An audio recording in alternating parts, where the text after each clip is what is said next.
COVID-19 infections are rising in Maryland. Nearly 1,500 new cases were reported. Although hospitalizations did drop slightly, the statewide positivity rate holds steady at 5.4%. Starting today, more Marylanders will be able to get the vaccine at more locations. It comes as the state has reported more than 1,000 new infections per day for the past 5 days. WJZ is live. Rachel Carden brings us the details. Good morning, Rachel. Good morning, Sean. When the governor expanded eligibility last week, those people could go to mass vaccination sites like this one here at the convention center. Now they can go almost anywhere that they want. Governor Hogan also saying that 48% of the adult population here in Maryland has had their first shot. 23% of all Marylanders are fully vaccinated. Any Marylander 16 and older can get the vaccine at any provider starting today. Young Marylanders have been limited to mass vaccination sites only. I'm happy to see that eligibility will be expanding and hopefully access will also be expanding. Those 16 and 17 are only authorized to get Pfizer. Pfizer is asking the federal government to approve vaccines for children as young as 12.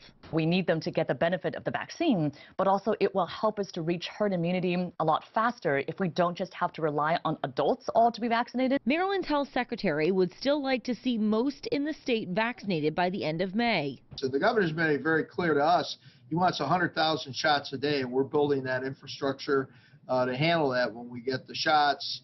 And he wants to be back to normal by Memorial Day. The hitch in the plan is the reduction of Johnson & Johnson vaccines.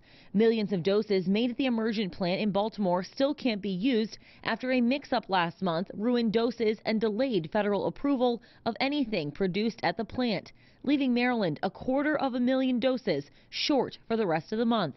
That's really difficult when you're got 3,000 points of distribution, all counting on more doses. Another worry, according to the CDC, 20% of the new cases in Maryland are now the more contagious UK variant. There's obviously a lot of pandemic fatigue out there. People are, spring is here. People want to go enjoy outdoor activities. They want to go back to the things that they like to do in the spring. And I think we're seeing a rise in cases in younger demographics.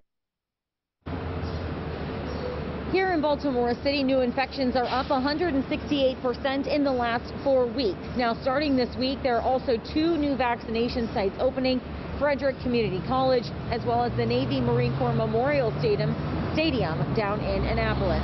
Well, live in Baltimore City, I'm Rachel Carden for WJZ.